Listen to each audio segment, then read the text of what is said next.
হরি ওম। সর্বভারতীয় প্রবুদ্ধ মঞ্চ প্রজ্ঞা প্রবাহের দক্ষিণবঙ্গ প্রান্ত শাখা লোকপ্রজ্ঞা।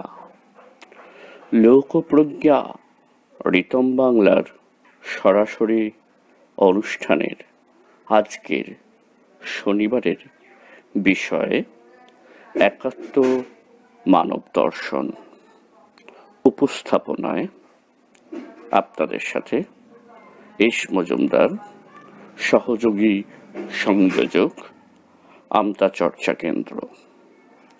এখন স্বাগত ভাষণ দেবেন মাননীয় শ্রী তাপস সরকার মহাশয়, প্রধান শিক্ষক ও প্রজ্ঞাপ্রবাহ দক্ষিণবঙ্গ প্রান্ত সমিতির সদস্য।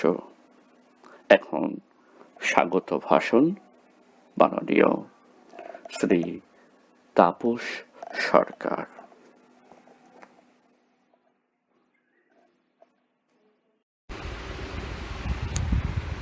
নমস্কার। রিতম প্রচার মাধ্যমের সহায়তায় প্রতি শনিবার লোকপ্রজ্ঞার সান্ধ্য বৌদ্ধিক প্রচারিত হয়। আজ 19শে সেপ্টেম্বরের সভায় যোগদানকারী সকলকে লোকপ্রজ্ঞার পক্ষ থেকে সাদর অভ্যর্থনা ও প্রণাম জানাই। বিশ্ব সভ্যতার ইতিহাস পর্যালোচনা করলে দেখা যায় যে বহু দেশে বহু সভ্যতা সৃষ্টি হয়েছে, আবার সেগুলি ধ্বংসপ্রাপ্তও হয়েছে।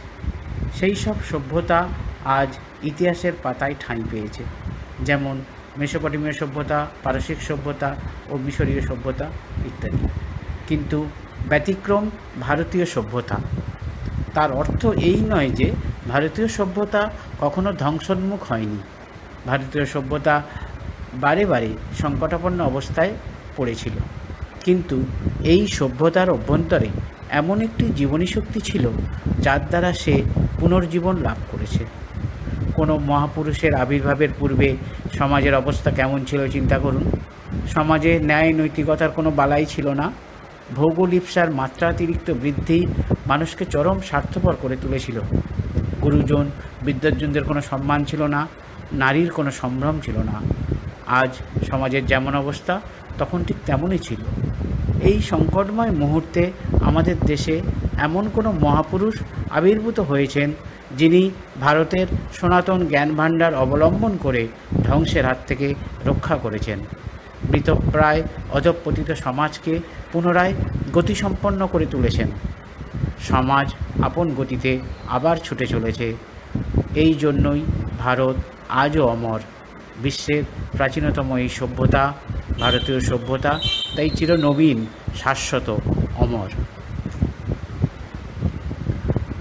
আমাদের ভারতীয় সভ্যতার 10,000 বছরের ইতিহাসে বিদেশিরা অত্যন্ত নির্মম নিষ্ঠুর অত্যাচার চালিয়েছে এই সভ্যতাকে ধ্বংস করার জন্য। ভারতের প্রজ্ঞার প্রবাহ তাকে অমর করেছে। প্রবাহ তো সদা চলমান একটি বিষয়, কিন্তু সদা চলমান হলেও তাতে কখনো কখনো কিছু বাধা এসে জমা হয়। মহাভারতের এক কাহিনী শুনলে বুঝতে সুবিধা হবে। অসুররাজ বলি স্বর্গমর্ত পাতাল জয় করে ত্রিভুবনের রাজা হলেন। দেবতারা রাজ্য হারিয়ে বনে বনে ঘুরছেন। তাকে শক্তির সাহায্যে জয় করা যাবে না বুঝে ভগবান বিষ্ণু তাকে বুদ্ধির সাহায্যে জয় করতে চেষ্টা করলেন। ত্রিভুবন জয় করে দৈত্যরাজ বলি যজ্ঞ করেছেন। যজ্ঞের পর দান করছেন। বিষ্ণু বামন বেশে বলির কাছে উপস্থিত হলেন এবং তার কাছে ত্রিপাদ ভূমি প্রার্থনা করলেন। দৈত্যরাজ বলির গুরু শঙ্করাচার্য বুঝে গেছেন এই ছদ্মবেশী বামন আসলে কে। তিনি বলিকে নিষেধ করলেন, কিন্তু বলি রাজা সেই নিষেধ উপেক্ষা করলেন। তিনি দান করতে প্রতিজ্ঞাবদ্ধ। দানের পূর্বে মন্ত্র বলার জন্য আচমন করতে হয়। আচমনের জন্য জল প্রয়োজন। বলিরাজ ভৃঙ্গার থেকে জল ঢালতে লাগলেন। দেখছেন জল পড়ছে না। ভালো করে লক্ষ্য করে দেখেন ভৃঙ্গারের সরু মুখটিকে একটি পোকা ঢুকে জল নিঃসরণের পথ রুদ্ধ করেছে। আসলে শঙ্করাচার্য পোকা হয়ে জলের পথ আটকে দিয়েছেন, কারণ তিনি জানেন এই বামনরূপী বিষ্ণু তার শিষ্যের সর্বস্ব হরণ করে নেবেন। বলিরাজ একটি সরু কাঠির সাহায্যে পোকাটিকে আঘাত করলে তার একটি চোখ কানা হয়ে যায়। তখন পোকাটি যন্ত্রণায় ছটফট করতে থাকলে ভৃঙ্গার থেকে একটু একটু করে জল পড়তে থাকে। সেই জল আচমন করে বলিরাজা ব্রাহ্মণকে 3 ত্রিপাদ ভূমি দান করলেন। এই আচমনের জল প্রবাহ হলো প্রজ্ঞার প্রবাহ। এই প্রবাহকে রুদ্ধ করছে কে? শুক্রাচার্য। এই কাহিনীর তাৎপর্য এই যে ভারতবর্ষের সনাতন জ্ঞান প্রবাহ শুক্রাচার্যের মতো কোনো আসরিক শক্তি রুদ্ধ করে দিয়েছে। বর্তমানকালের বুদ্ধিজীবীদের দেখলে, যুব সম্প্রদায়কে দেখলে এই সত্য বোঝা যায়। বর্তমানকালের সমস্যা এটাই। নচেৎ স্বামী বিবেকানন্দ, যিনি ভারতের সনাতন জ্ঞান পরম্পরাকে আধুনিক বৈজ্ঞানিক দৃষ্টিভঙ্গিতে ব্যাখ্যা করে সর্বসাধারণের সমক্ষে উপস্থাপিত করার পরেও আমাদের বুদ্ধিজীবীরা তা গ্রহণ করছেন না। এখন আমাদের প্রয়োজন এই শুক্রাচার্যকে অপসারণ করা। যদি আমরা শুক্রাচার্যকে সরিয়ে দিতে পারি, তবেই আমাদের সনাতন জ্ঞান প্রবাহ পুনরায় প্রবাহিত হবে। স্বামী বিবেকানন্দ, ঋষি অরবিন্দ প্রভৃতি মহাপুরুষরা আবির্ভূত হয়ে ভারতের জ্ঞান প্রবাহকে পুনরায় প্রবাহিত করার চেষ্টা করেছিলেন। ভারতের আরও একজন মনীষী, কবিগুরু রবীন্দ্রনাথ ঠাকুর, এই সমস্যা উপলব্ধি করেছিলেন। কলকাতার এক সভায় ভাষণে বলেছিলেন, এই বিদেশি আক্রমণ শুধু উপনিবেশ স্থাপনের জন্য নয়, লুট করার জন্য নয়, এটি সর্বাত্মক আক্রমণ। আমাদের চিন্তাভাবনা, বিচার বিবেচনা, শিক্ষা, সংস্কৃতি সব কিছুকেই ধ্বংস করে দেবে বিদেশিদের এই আক্রমণ। কবিগুরু আরও বলেছেন, এই আক্রমণ ইংরেজ রূপে এসেছে, কাল অন্য কোনো রূপে দেখা দেবে, পরশু কোনো ভারতীয় রূপেও দেখা দিতে পারে। কিভাবে আমরা এর থেকে পরিত্রাণ পাব? রবীন্দ্রনাথ এই পরিত্রাণের উপায় বলে দিয়েছেন। তা হলো নিজের আত্মার দিকে ফিরে আসা।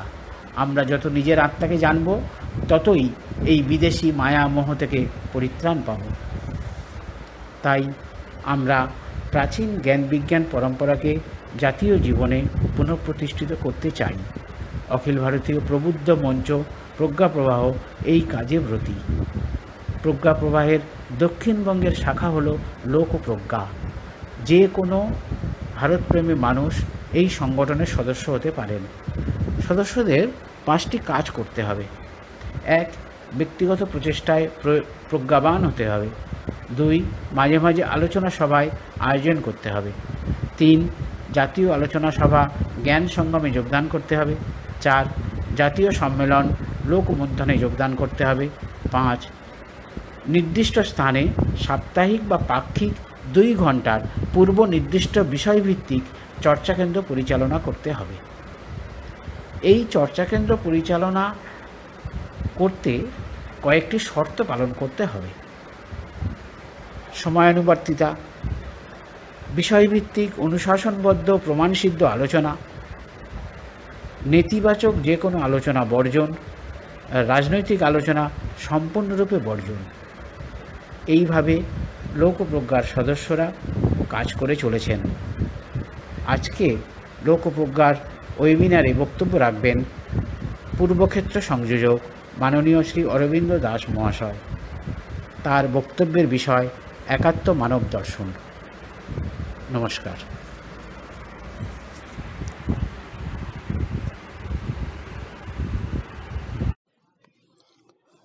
এখন সঙ্গীত পরিবেশন করছেন শ্রী সন্দীপন নন্দন ঘোষ মহাশয়। শ্রী ঘোষ ব্যক্তিগত জীবনে চিকিৎসক। এখন সঙ্গীত পরিবেশনায় সন্দীপন নন্দন ঘোষ। আজি গাও মহাগীত, আজি গাও মহাগীত, মহানন্দে বাজু মৃদঙ্গ গভীর ছন্দে, পাল তুলে দাও ভেসে যাক শুধু সাগর জীবন তরুণী, আজি গাও মহাগীত।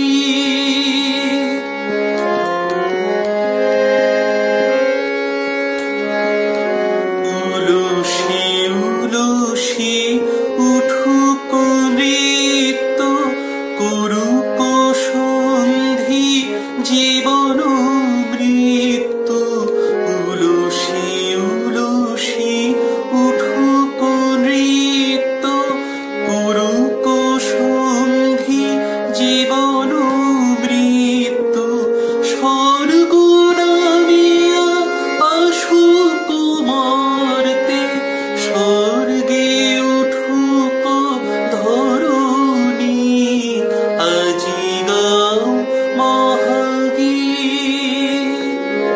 চঞ্চল চলো চরুণ ভঙ্গে উঠুক সঙ্গে অঙ্গে ফুটুক হাস্য সরস ধরে ছুটুক ভাতি নয়নে চঞ্চল চলো চরুণ ভঙ্গে উঠুক সঙ্গে অঙ্গে ফুটুক হাস্য সরস ধরে ছুটুক ভাতি নয়নে উঠিয়া গীতি মধুর মন্দ্র লুটিয়া লগ সূর্য চন্দ্র উঠিয়া গীতি মধুর মন্দ্র লুটিয়া লগ সূর্য চন্দ্র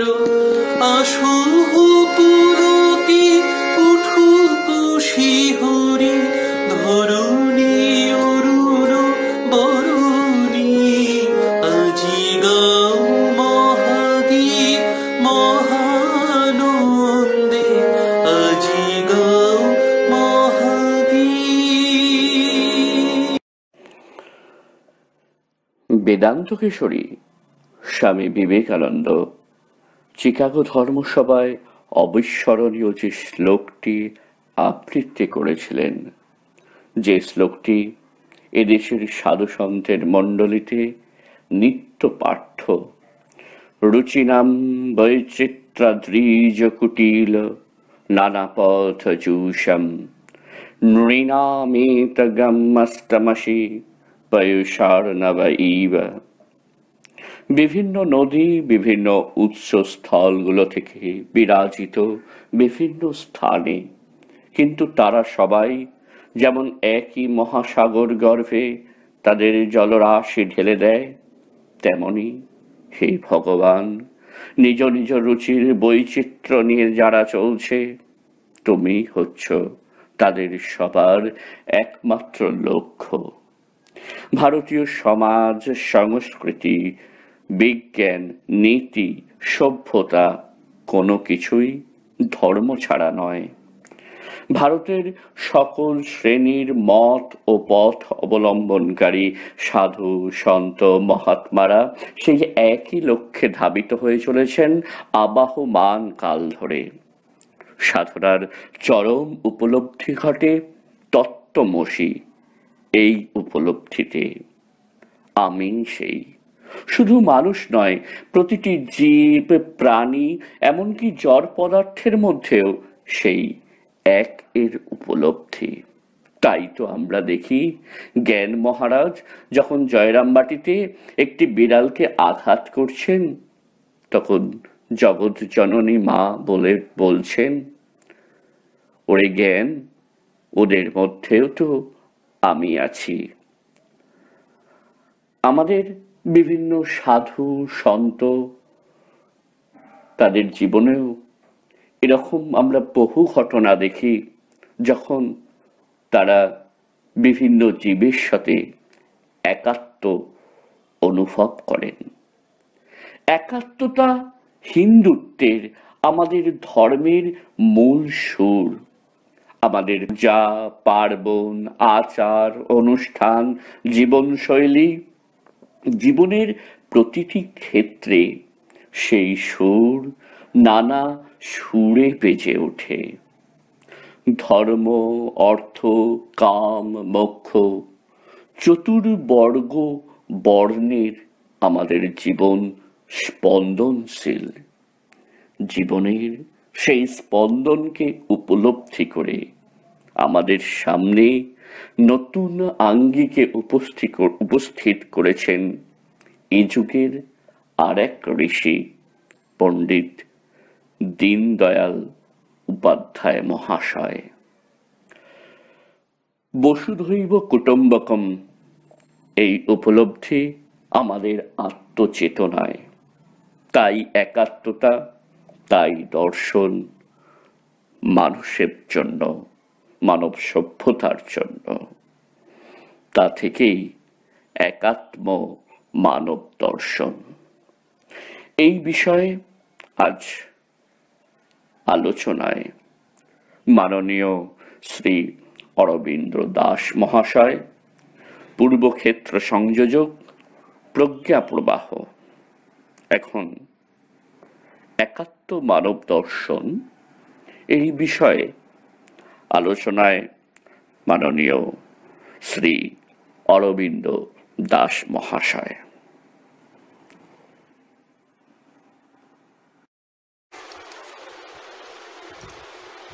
সকলকে সশ্রদ্ধ নমস্কার। আজকে বৌদ্ধিকের বিষয় একাত্ম মানব দর্শন।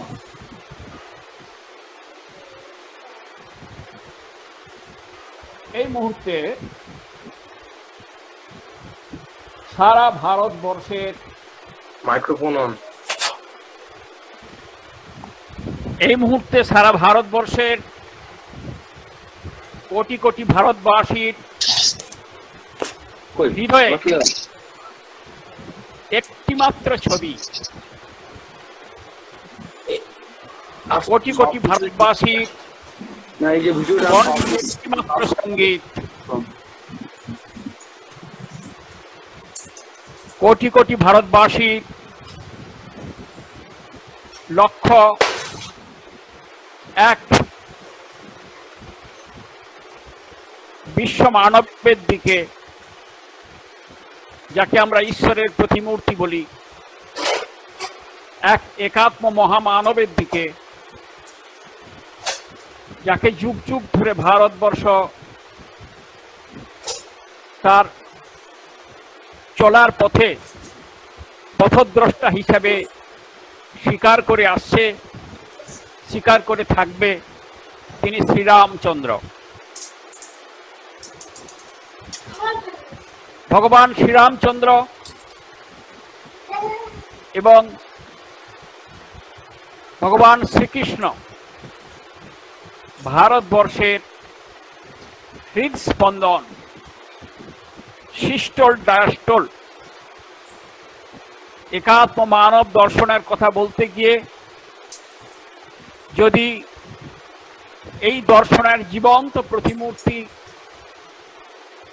কে হতে পারেন, যার ক্ষেত্রে 100% এই সমস্ত কথাগুলি প্রযোজ্য, তাহলে নিশ্চিতভাবে সমগ্র ভারতবাসী তথা বিশ্ববাসী যারা এই দর্শন বোঝেন, তারা এক বাক্যে স্বীকার করে নেবেন তিনি রামায়ণের কেন্দ্রীয় পুরুষ ভগবান শ্রীরামচন্দ্র এবং মহাভারতের কেন্দ্রীয় পুরুষ ভগবান শ্রীকৃষ্ণ।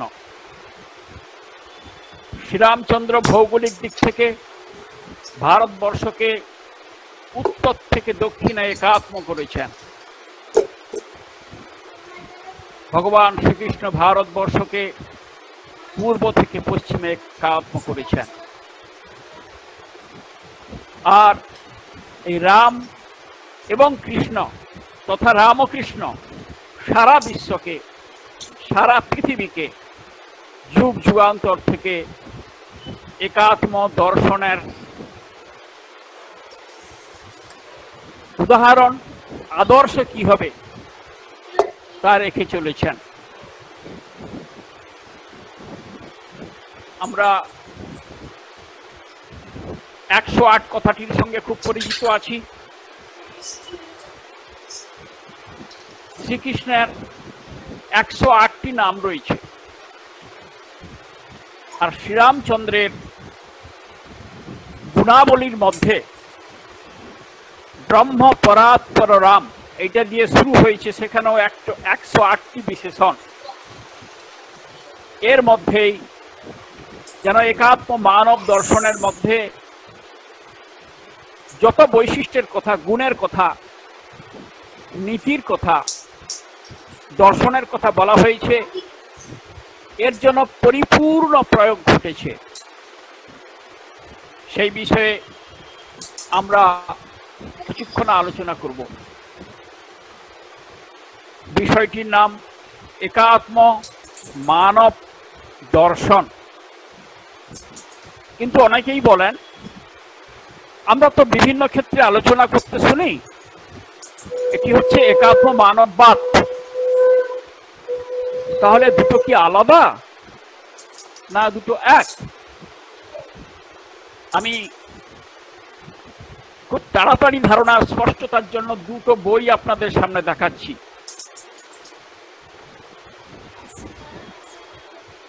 এই দেখুন একটি বই,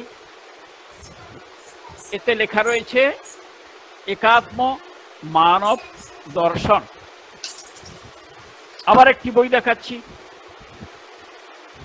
এইটাতে লেখা রয়েছে একাত্ম মানববাদ। নিচে একটি ফুলও ফুটে আছে।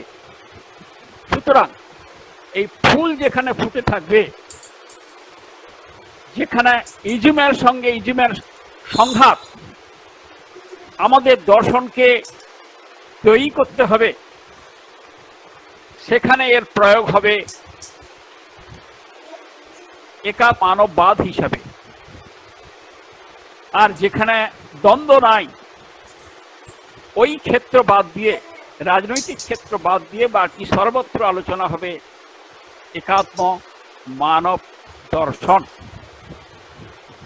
ব্যাখ্যার বেশি সুযোগ নাই, কারণ আমি ঘড়ির কাঁটার দিকে তাকাচ্ছি। এবারে মূল যে বিষয়, একাত্ম মানব এবং দর্শন, এই তিনটে কথায় আলাদা করে আসা যাক। এক, আত্ম। এক কথা আমরা সবাই জানি, 1 2 3 4 5 6 7 8 9 10। একের বহু রকম ব্যাখ্যা রয়েছে। এক দিয়েই আমাদের সংখ্যা, লেখা, শোনা, গোনা, শেখা সবই শুরু হয়। সারা বিশ্ব ব্রহ্মাণ্ড একের উপরেই প্রতিষ্ঠিত, একমেব দ্বিতীয়ম। এই বহুর মধ্যে একের চিন্তা, একের মধ্যে বহুর চিন্তা, এ হচ্ছে ভারতবর্ষীয় দর্শনের বৈশিষ্ট্য। শ্রীমদ্ ভগবদ গীতায় অপূর্ব এর ব্যাখ্যা রয়েছে, যো মাং পশ্যতি সর্বত্র সর্বং চ ময়ি পশ্যতি, যে সব কিছুর মধ্যে আমাকে দর্শন করে, আমার মধ্যে সবকিছুকে দর্শন করে, যে বহুর মধ্যে এককে দর্শন করে, একের মধ্যে বহুকে দর্শন করে, তার দর্শনই প্রকৃত দর্শন, অন্তর্মুখী দর্শন। এক, আত্মা কি? এ গভীর তত্ত্ব। খুব সোজা কথায় বোঝাবার জন্য, একটি জীবন্ত মানুষ ঘুমিয়ে রয়েছে, তার ছবি তোলা হলো। আর ওই মানুষটা মারা গেছে, তার ছবি তোলা হলো। দুটো ছবি পাশাপাশি রাখলে দেখা যাবে যে কোনো পার্থক্য নাই। কিন্তু দুটো কি সমান? বাইরের দিক থেকে দেখতে সমান, একটা জীবন্ত, একটা মৃত। অর্থাৎ এই যে পার্থক্য, একটিতে আত্মা রয়েছে আর একটিতে নাই, এটি সোজা কথায় এই আত্মা। এর সহজ সরল উদাহরণ ঠাকুর বলেছেন, মানব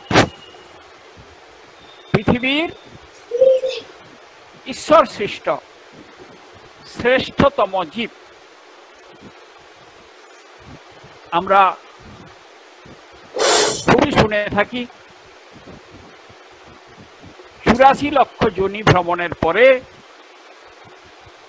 মানব দেহ অতি দুর্লভ, আমরা সেই দেহ পেয়েছি, সুতরাং এর সার্থক উপযোগ করতেই হবে। যারা মাননীয় সুরেশ সোনিজির বই পড়েছেন, সেই 84 লক্ষের বর্ণনা রয়েছে, তিনি নিয়েছেন আমাদের প্রাচীন শাস্ত্র থেকে। এই 84 লক্ষের মধ্যে ওখানে অপূর্ব বর্ণনা রয়েছে, যারা চলতে পারে না স্থাবর তারা 20 লক্ষ, 10 লক্ষ হচ্ছে জলজ, 10 লক্ষ হচ্ছে উভচর, আর 14 হচ্ছে স্থলচর। এই 84 লক্ষের হিসেব সুরেশজি বিভিন্ন শাস্ত্র থেকে নিয়ে সেখানে উনি দেখিয়েছেন।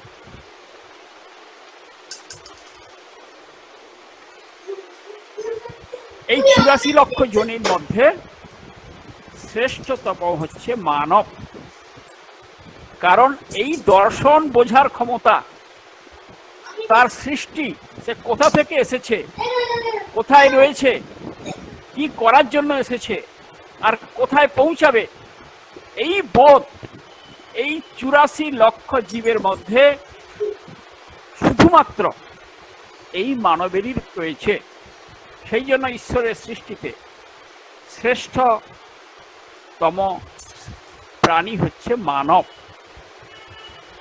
এরপরে দর্শন, শ্রীরামকৃষ্ণদেব যখন কালী প্রসঙ্গে, এই দর্শন প্রসঙ্গে এনেছেন, তিনি অদ্ভুত একটা গান করতেন, খুবই করতেন। কে জানে রে কালী কেমন, স্থল দর্শনে না পাই দর্শন। স্থল দর্শন কি? সাংখ্য দর্শন সৃষ্টি করেছেন কপিল মুনি, যোগ দর্শন সৃষ্টি করেছেন পতঞ্জলি, ন্যায় দর্শন সৃষ্টি করেছেন ঋষি গৌতম, বৈশেষিক দর্শন সৃষ্টি করেছেন ঋষি কনাথ, পূর্ব মীমাংসা সৃষ্টি করেছেন জৈমিনী, উত্তর মীমাংসা ব্যাসদেব। এই 6টি দর্শন, এ সবই পশুকে মানবে আর মানবকে দেবতায় উত্তীর্ণ করার জন্য মানুষের, পরিবারের, সমাজের, রাষ্ট্রের, বিশ্বের অনন্তের সার্বিক বিকাশের জন্য ঋষিরা সৃষ্টি করেছেন। কিন্তু আমি যে ঋষিদের নাম বললাম, তাদের আবির্ভাবকাল অনেক আগে। এই 6টি দর্শনের বর্তমান যুগানুকূল প্রয়োগ, বর্তমান বিজ্ঞান প্রযুক্তি আধারিত এই যে সংঘর্ষময় বিশ্ব, এখানে এই দর্শনের সঠিক প্রয়োগ, যুগানুকূল প্রয়োগ করার জন্য পণ্ডিত দীনদয়াল উপাধ্যায় এই দর্শনের,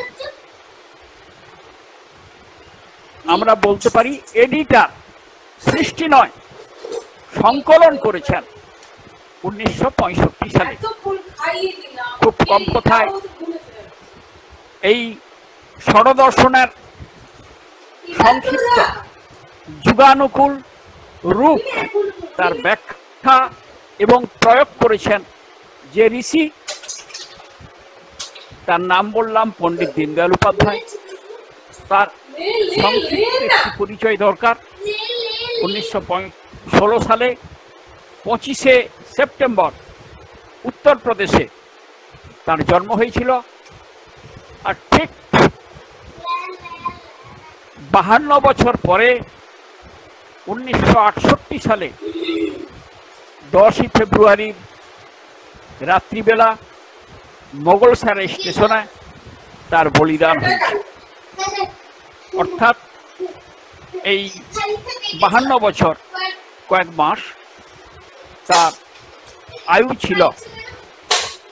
MABT পাস করার পরে খুব সংকট সময়ে 1947 সালে দীনদয়ালজি প্রচারক হিসেবে নিজেকে উৎসর্গ করেন। বিভিন্ন দায়িত্ব থাকার পরে উত্তরপ্রদেশের সহপ্রান্ত প্রচারক, তারপর দুটি পত্রিকার দায়িত্বে সম্পাদনার দায়িত্বে আসেন। 1951-তে তিনি জনসংঘে যোগদান করেন। তারপর সম্পাদকের দায়িত্ব নেন। 1967 সালে নির্বাচনে ভারতের সর্ববৃহৎ দল হিসাবে জনসংঘকে প্রতিষ্ঠিত করেন। আজকে যে ভারতীয় জনতা পার্টিকে আমরা দেখতে পাচ্ছি, তারই পূর্বসূরির নাম ভারতীয় জনসংঘ, যার দীর্ঘদিন ধরে মুখ্য রূপকার ছিলেন পণ্ডিত দীনদয়াল উপাধ্যায়। শ্যামাপ্রসাদের কথা আমরা শুনি, কিন্তু শ্যামাপ্রসাদ বেশি দিন থাকতে পারেননি। একেবারে ফুলে ফলে পল্লবে সুশোভিত করেছেন এবং শেষ পর্যন্ত নিজের জীবন বলিদান দিয়ে যিনি এই হিন্দু রাজনৈতিক দলকে প্রতিষ্ঠিত করেছেন, তিনি পণ্ডিত দীনদয়াল উপাধ্যায়। তিনি যখন এই কাজ করতে যান, তখন বিভিন্ন সময়ে বিভিন্ন প্রবুদ্ধ ব্যক্তিদের সামনে কথা বলতে গিয়ে তারা বলেন, আচ্ছা দীনদয়ালজি, আমরা তো অনেক রকমের দর্শনের কথা শুনি, কোনটা সাম্যবাদী দর্শন, কোনটা পুঁজিবাদী দর্শন, নানা ধরনের দর্শন এই বিশ্বে চালু রয়েছে, কিন্তু আপনি যে দলের কথা বলছেন, হিন্দুদের নিজস্ব এরকম কোন দর্শন আছে কি রাজনৈতিক ক্ষেত্রে লড়াইয়ের জন্য, যে দর্শন সামনে রাখতে পারি? পণ্ডিত দীনদয়াল উপাধ্যায় প্রাচীন এই দর্শনগুলোর কথা বললেন, সাংখ্য দর্শন, যোগ দর্শন, ন্যায় দর্শন, বৈশেষিক, পূর্ব মীমাংসা, উত্তর মীমাংসা।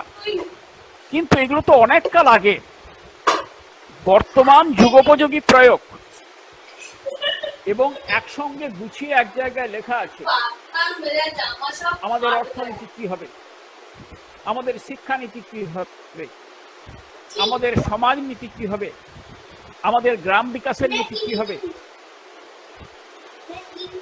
এইসব যুগানুকূল হিন্দু জীবন পদ্ধতি অনুসারে লেখা রয়েছে। সেই দর্শন কি? দীনদয়ালজি দেখলেন, ঠিক তো, কি করা যায়? এবার উনি গুরুজির কাছে এসে বললেন, গুরুজি, আপনি তো আমাকে ওই জায়গায় পাঠিয়েছেন, এইরকম প্রশ্ন আসছে, কি করব? গুরুজি বললেন, ঠিক আছে, যোগ্য ব্যক্তিকেই তো প্রশ্নটা করেছে, সুতরাং যাকে তারা প্রশ্ন করেছে তাদের উত্তরের যাবতীয় ব্যবস্থা করা তারই কর্তব্য। তুমি লিখতে শুরু করো এগুলোকে নিয়ে। শ্রী গুরুজির পরামর্শ এবং আশীর্বাদ নিয়ে পণ্ডিত দীনদয়াল উপাধ্যায় তার যে প্রচণ্ড ব্যস্ত জীবন পদ্ধতি ছিল, তিনি ট্রেনে ভ্রমণ করছেন, সবচাইতে কম দামের টিকিট ব্যবহার করছেন, জানলার পাশে বসছেন, চলছেন আর লিখছেন। ট্রেনই হয়ে গেল তার এইরকম দর্শন সৃষ্টির যেন তপবন। সেই ট্রেনেই তার জীবন অবসান ঘটল। লিখতে লিখতে 1965 সালের তিনি সেই লেখা সম্পূর্ণ করলেন, শ্রী গুরুজিকে দেখালেন। মুম্বাইতে অখিল ভারতীয় একটি সভায় 22 এপ্রিল, 23 এপ্রিল, 24 এপ্রিল এবং 25 এপ্রিল 4টি ভাগে এই একাত্ম মানব দর্শন তিনি সবার সামনে রাখলেন। 22 এপ্রিল তার বিষয় ছিল রাষ্ট্রের অবধারণা। অর্থাৎ আমরা যে দেশ বলি, রাষ্ট্র বলি, রাজ্য বলি, প্রদেশ বলি, এগুলো কি সব এক না আলাদা? দেশের সঙ্গে রাষ্ট্রের কি কোনো পার্থক্য আছে? রবীন্দ্রনাথ, আমি দুটো ছোট্ট উদাহরণ দিচ্ছি। রবীন্দ্রনাথ বলেছেন, ও আমার দেশের মাটি, তোমার পরে ঠাকাই মাথা।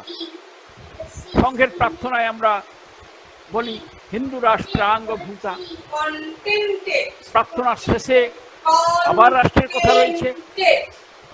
বঙ্কিমচন্দ্র এই দেশকে কিভাবে রাষ্ট্রে উন্নীত করা হচ্ছে চিন্তার জগতে তার অপূর্ব বর্ণনা করেছেন। সংহি দুর্গা দশপ্রহরণ ধারিণী কমলা কমলদল বিহারিণী বাণী বিদ্যাদায়িনী নমামি ত্বাম। নমামি কমলাং অমলাং অতুলাং শীতলাং সুফলাং মাতরম বন্দে মাতরম। এই যে এটি হচ্ছে রাষ্ট্রের চিন্তা। এরই বিস্তৃত ব্যাখ্যা রয়েছে উনার প্রথম দিনের ভাষণে। আমাদের রাষ্ট্র অবধারণা, পণ্ডিত দীনদয়াল উপাধ্যায় বিচার দর্শন, 8টি খণ্ডে আমরা বের করেছি বাংলা ভাষায়।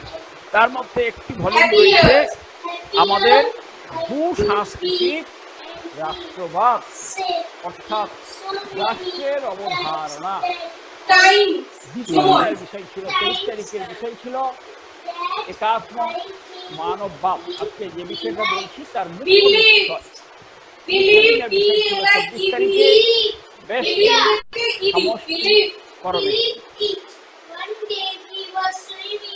আমরা সবাই ঈশ্বরের সন্তান। ঈশ্বর কিন্তু অনেক হিসাবে আমাদেরকে একসঙ্গে সবাইকে সৃষ্টি করে দেন। প্রত্যেকের সৃষ্টি উৎস আলাদা রয়েছে এবং স্বতন্ত্র রয়েছে। এইটি হচ্ছে প্রত্যেক জীব, আর শ্রেষ্ঠতর জীব হচ্ছে মানুষ, ব্যক্তি, ব্যষ্টি। এখান থেকে যাচ্ছে সমষ্টিতে। আমরা আজকে এটা শুনছি অনেকজন মিলে সবাই শ্রীরামের মন্দিরের দিকে তাকিয়ে রয়েছে। সমষ্টি, সবার লক্ষ্য কি? ওই একটি জায়গা, শ্রীরাম। যেখান থেকে এসেছি সেখানেই আমাদের যেতে হবে।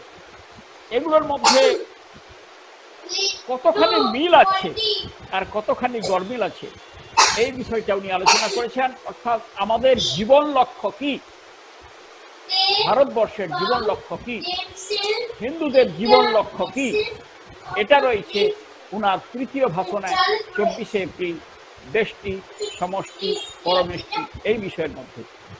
25 তারিখে উনি বিষয় রেখেছিলেন যুগানুকূল অর্থনীতি।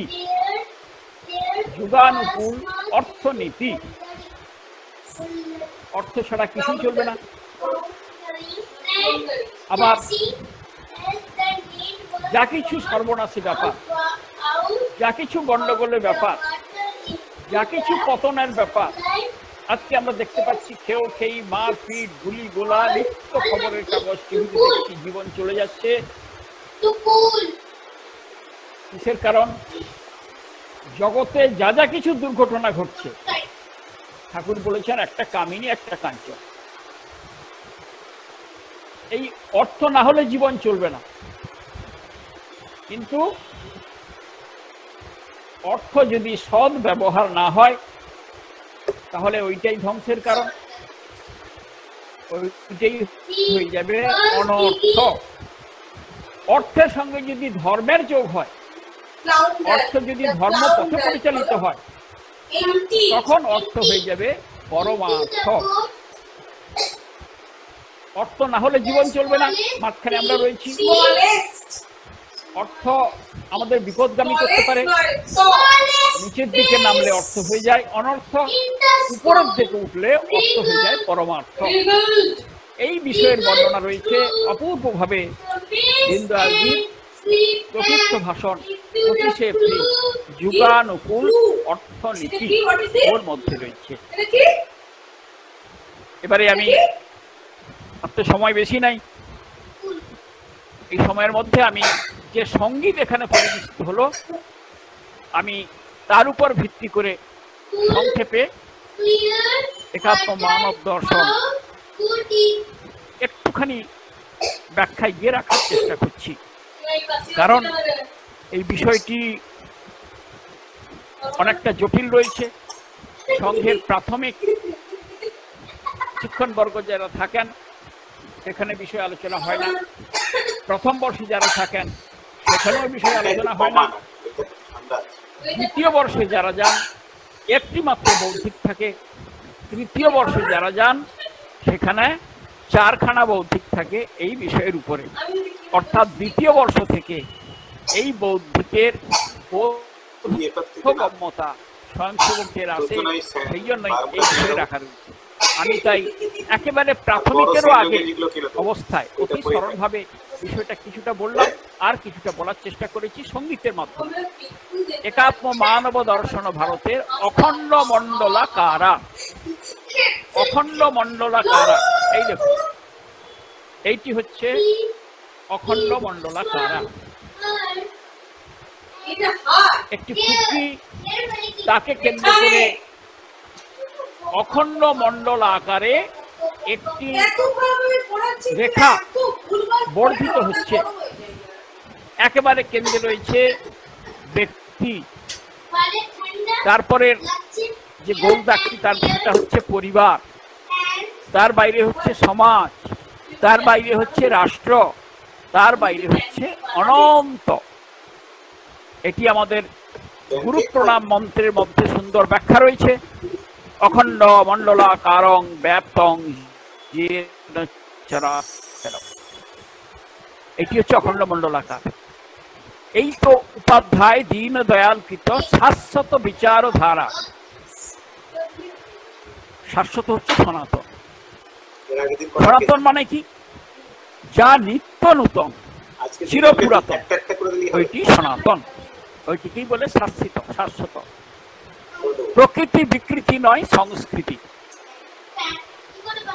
আমরা কোনো ভালো নীতি কথা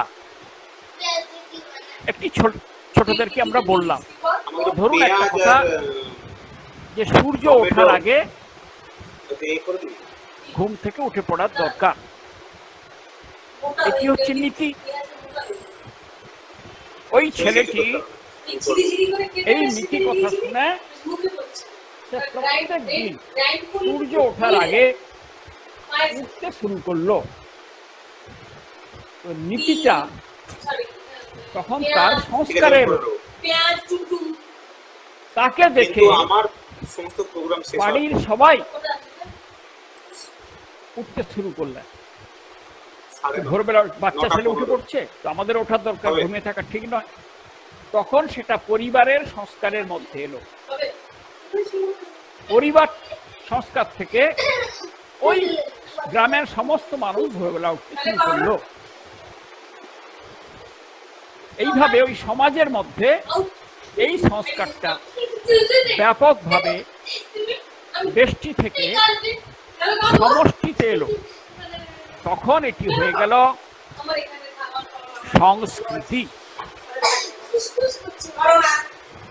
এবার সমাজের মধ্যে চলতে থাকা নীতি থেকে সংস্কার থেকে সংস্কৃতি, এইটা চলতে চলতে চলতে চলতে বিরাট সমাজের মধ্যে বা রাষ্ট্রের মধ্যে একটা উল্লেখযোগ্য ভূমিকা গ্রহণ করলো এই সংস্কারটি। সেখানে তখন চলে গেল সংস্কৃতি, কি হয়ে গেল?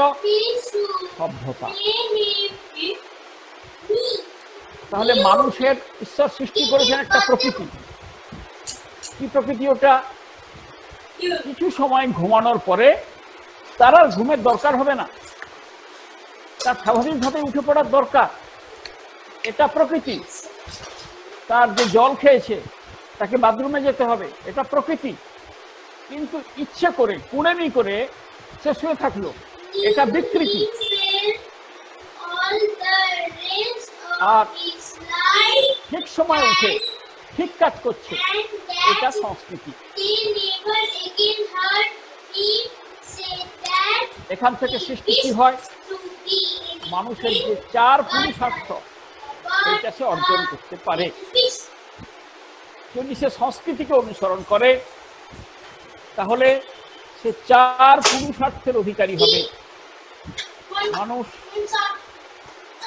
বিকশিত হবে সার্বিকভাবে। 4 পুরুষার্থ হচ্ছে ধর্ম, অর্থ, কাম ও মোক্ষ। অর্থ এবং কামনা এই দুটো থাকবেই, এই দুটোকে বাদ দিয়ে যাওয়া যায় না। এই দুটো হচ্ছে নদীর স্রোত, খরচ স্রোত। এই দুদিকে দুটো বাঁধ দিয়ে বাঁধা হয়েছে, একদিকে ধর্ম আর একদিকে মোক্ষ। সুতরাং এই 4 পুরুষার্থ এটি সংস্কৃতির দ্বারা, আমাদের সংস্কৃতির বৈশিষ্ট্য, এটি সংস্কৃতির দ্বারা আসবে। বেষ্টি সমষ্টিতে নয় তো সমাপ্তি, পরমেষ্ঠিতে হবে পূর্ণাহুতি। এটা আগে বলেছি বেষ্টি কি, সমষ্টি কি, কিন্তু এখানে শেষ নয়। জীবনের লক্ষ্য কি? আমরা যারা দক্ষিণেশ্বর গেছি, ঠাকুরের ঘরে গেছি, সেখানে ঠাকুর যে ঘরে থাকতেন লেখা রয়েছে মনুষ্য জীবনের একমাত্র লক্ষ্য ঈশ্বর দর্শন। এটি হচ্ছে পূর্ণাহুতি। বেষ্টি সমষ্টিতে, সমষ্টি লীন হবে পরমেষ্টিতে। এতে কি হবে? দেহ, মন, বুদ্ধি ও আত্মার বিকাশে, এই 4টের সামগ্রিক বিকাশের দ্বারা এইটি সম্ভব হবে। শ্রীমদ্ ভগবদ গীতার 3য় অধ্যায়ে এই 4টের কথা 42 শ্লোকে, অর্থাৎ শেষ শ্লোকের আগে খুব সুন্দরভাবে বলা রয়েছে। ইন্দ্রিয়াণি পরাণ্যাহু ইন্দ্রিয়েভ্যঃ পরং মনঃ মনসস্তু পরা বুদ্ধি যো বুদ্ধে পরতস্তুতঃ।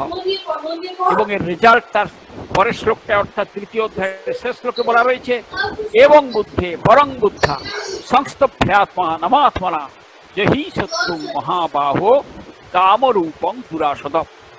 এর পরিপূর্ণ প্রয়োগ, তার ফল কি হবে, আর এই প্রয়োগের পথে বাধা বা শত্রু এখানে বলা রয়েছে। এখানে বলা রয়েছে ইন্দ্রিয়াণি পরাণ্যাহু, ইন্দ্রিয়ের উপরে রয়েছে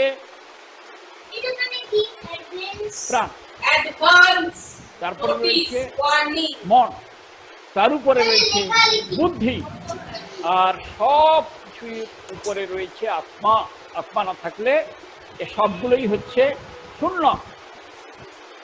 সুতরাং দেহ, মন, বুদ্ধি ও আত্মার সার্বিক বিকাশেই আমরা পরমেষ্ঠির সঙ্গে যুক্ত হতে পারবো, আমাদের পূর্ণ বিকাশ। জাতির আত্মা চিতি প্রাণ কি বিরাট।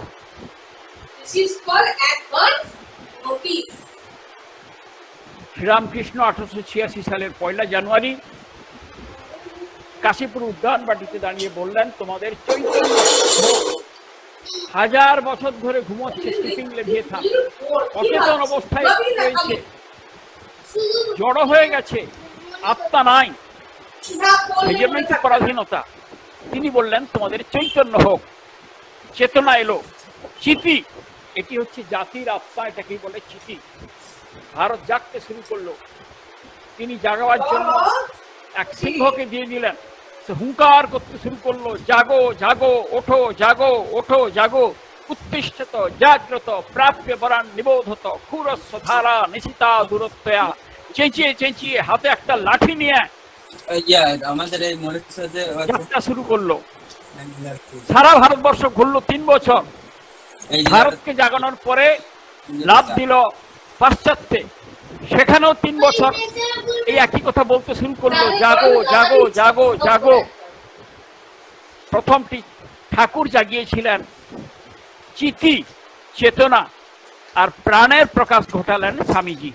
এর ফল দেখতে পেলাম 1905 সালে। এমন মার দিল, ইংরেজরা কলকাতা থেকে দিল্লি পালালো। আর তারপরে মারের চোটে 1947 সালে তারা বাইরে চলে গেল, দেশ স্বাধীন হলো।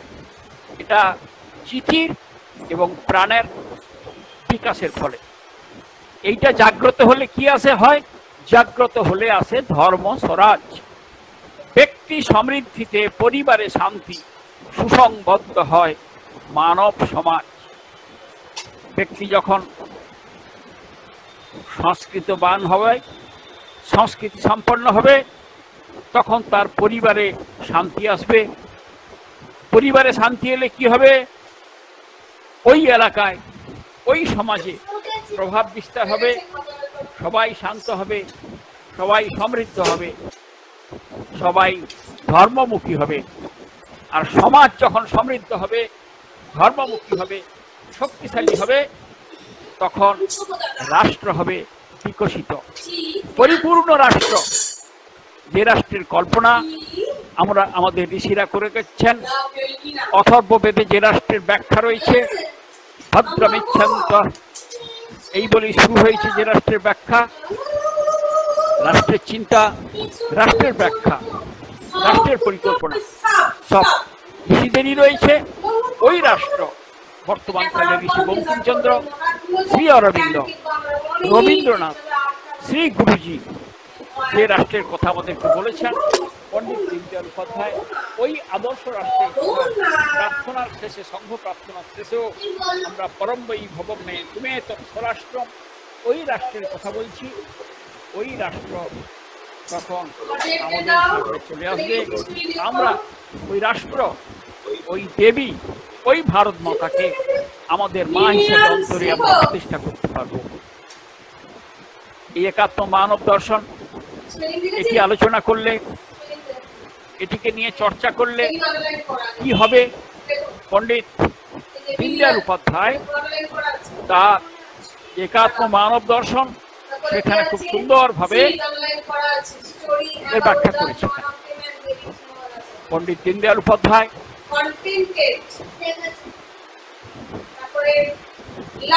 কালিকটে, কেরলের কালিকটে 28শে ডিসেম্বর 1967 সালে ওই সময়কার জনসংঘের সভাপতি হিসাবে শেষ বক্তব্য রেখেছিলেন। তার সমগ্র বিষয়কে আমরা 8টা খণ্ডে বাংলা ভাষায় প্রকাশিত করেছি। এই 8টা খণ্ড পড়লে কি হবে, এই বিষয় আলোচনা করলে কি হবে, এর প্রয়োগ করলে কি হবে, শুধুমাত্র কি বুদ্ধির তত্ত্বজ্ঞানী হবে না কিছু লাভ হবে? পণ্ডিত দীনদয়াল উপাধ্যায় তার জীবনের শেষ বড় ভাষণে কথা বলে গেছেন। আমি তার বঙ্গ অনুবাদ আপনাদেরকে শোনাচ্ছি। আমাদের লক্ষ্য আমরা কোনো বিশেষ সম্প্রদায় বা গোষ্ঠীর জন্য নয়, বরং সমগ্র জাতির জন্যই সেবাব্রত গ্রহণ করেছি। সকল দেশবাসী আমাদের বন্ধু, যতক্ষণ পর্যন্ত না আমাদের এই সব বন্ধুদের ভারত মাতার সুসন্তান হওয়ার প্রকৃত গৌরবের অধিকারী করছি, ততক্ষণ আমরা নীরব হয়ে বসে থাকব না। আমরা ভারত মাতাকে প্রকৃত অর্থেই সুজলা সুফলা করে রাখব। ভারত মাতাই দশপ্রহরণ ধারিণী দেবী দুর্গা হয়ে অসুর শক্তি বিনাশ করবেন। লক্ষ্মী হয়ে জনজীবনের সমৃদ্ধি ঘটাবেন এবং সরস্বতী হয়ে অজ্ঞতার অন্ধকার দূর করে জ্ঞানের আলো ছড়িয়ে দেবেন। হিন্দু মহাসাগর ও হিমালয় পরিবেষ্টিত এই ভারতবর্ষে যতক্ষণ পর্যন্ত এই যে গানের মধ্যে বলা রয়েছে সপ্ত জাহ্নবী, যতক্ষণ পর্যন্ত 1 একাত্মতা, 2 কর্মশীলতা, 3 সমত্ববোধ, 4 ঐশ্বর্য, 5 জ্ঞানবত্তা, 6 সুখ এবং 7 শান্তির সপ্ত জাহ্নবীর পূর্ণ প্রবাহ না বহাতে পারি, ততক্ষণ আমাদের ভগীরথ তপস্যা সম্পূর্ণ হবে না। আমাদের এই প্রয়াসে ব্রহ্মা, বিষ্ণু মহেশ্বর সকলেই সহায়ক হবেন। জয় আমাদের সুনিশ্চিত। তাই তপস্যার দৃঢ় সংকল্প গ্রহণ করে আমাদের এগিয়ে যেতে হবে। পণ্ডিত দীনদয়াল উপাধ্যায়, কালিকট, 28শে ডিসেম্বর 1967 সাল। তারপরেই 1968 সালের ফেব্রুয়ারি মাসে ট্রেনের মধ্যে ভ্রমণ করার সময় 10ই ফেব্রুয়ারি মধ্যরাত্রে মোগলসরাই স্টেশনে দীনদয়ালজির বলিদান হয়ে যায়। সেই জন্য কোথাও ওনার মৃত্যুর তারিখ 10ই ফেব্রুয়ারি, কোথাও 11ই ফেব্রুয়ারি রয়েছে। 11ই ফেব্রুয়ারি সকালবেলা সেই শরীর চিহ্নিত হয়, সেই জন্য কোথাও 10, কোথাও 11ই ফেব্রুয়ারি লেখা রয়েছে। দীনদয়ালজি চলে যান, কিন্তু তার অমর সৃষ্টি আমরা বলতে পারি ষড়দর্শনের বর্তমান যুগানুকূল প্রয়োগ দর্শন। যেরকম প্র্যাকটিক্যাল বেদান্ত থাকে, প্র্যাকটিক্যাল ফিজিক্স থাকে, তেমনি ষড়দর্শনের ব্যবহারিক প্রায়োগিক দর্শন একাত্ম মানব দর্শন আমাদের জন্য তিনি রেখে গেছেন। এই দর্শন আজকে এই 1 বছরের মধ্যে কাশ্মীরের যে পরিবর্তন আমরা দেখতে পেলাম, আমরা রাম জন্মভূমির ক্ষেত্রে যা দেখতে পাচ্ছি, আমরা ভারতবর্ষের শিক্ষা ব্যবস্থার কথা দীর্ঘদিন যেটা আলোচনা করে আসছি, 1000 বছর ধরে আমাদের শিক্ষা ব্যবস্থাকে সব হুন, পাঠান, মোগল এবং ইংরেজ গ্রাস করে ফেলেছে। আমাদের দর্শন কি, আমরা কি, আমাদের সেই পরিচয় ভুলিয়ে দিয়েছে।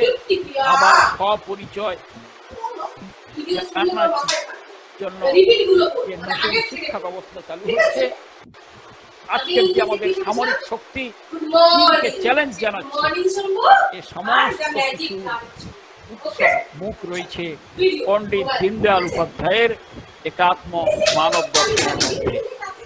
দীনদয়ালজির শিক্ষানীতির মধ্যে আজকের যে শিক্ষা কাঠামো প্রকাশিত হয়েছে, পরিপূর্ণ যেন ব্লু প্রিন্ট করা আছে। আজকের যে রাজনীতির দ্বারা ভারতবর্ষের প্রকৃত কল্যাণ হবে, সেই রাজনীতির ব্লু প্রিন্ট হিন্দু রাজনীতি। এবং ওই রাজনৈতিক দলে যারা থাকবেন, যাদেরকে আমরা সোজা কথায় নেতা বলি, কত গুরুত্বপূর্ণ তাদের ব্যক্তি জীবন কেমন হবে। পণ্ডিত দীনদয়ালজির বিচার দর্শনের একটা বড় ভলিউম রয়েছে, একটি খণ্ড রয়েছে ব্যক্তি দর্শন। ব্যক্তি দর্শন আমি সবার কাছে বারবার অনুরোধ করছি, বিশেষ করে যারা রাজনৈতিক ক্ষেত্রে রয়েছেন, তারা রাজনৈতিক দর্শন যে ভলিউমটা রয়েছে সেটাও পড়ার আগে ব্যক্তি দর্শন বইটা সবাই পড়ুন। যারা শিক্ষাক্ষেত্রে কাজ করছেন, তারা পণ্ডিত দীনদয়ালজির উপাধ্যায়ের একাত্ম মানব দর্শনের যে শিক্ষা ভলিউমটা রয়েছে সেটা অবশ্যই পড়ুন। আর যত স্বয়ংসেবক আমরা এখানে রয়েছি বা নতুন ব্যক্তি রয়েছি, আমরা সবাই ভারত মায়ের সন্তান। সুতরাং এই রাষ্ট্র সম্পর্কে, রাষ্ট্রের অবধারণা, আমাদের বহু সাংস্কৃতিক রাষ্ট্রপাত, এই ভলিউমটা তো আমাদের সকলের পড়ার দরকার। আর যাদের যাদের সময় হবে তারা 8টি খণ্ড পুরোপুরি পড়ুন। দীনদয়ালজির এই অপূর্ব দর্শন আমাদের জীবনে প্রয়োগ হোক, সমাজে প্রয়োগ হোক, রাষ্ট্রে প্রয়োগ হোক। ভারত মাতা প্রকৃত অর্থেই বৈভবশালী ভারত জননী, বিশ্বগুরু ভারত আমরা যেন আমাদের এই চোখেই আমরা দেখতে পাই, এই প্রার্থনা জানিয়ে সকলকে আমার সশ্রদ্ধ নমস্কার জানিয়ে আমার সংক্ষিপ্ত নিবেদন সমাপ্ত করছি। জয় শ্রীরাম।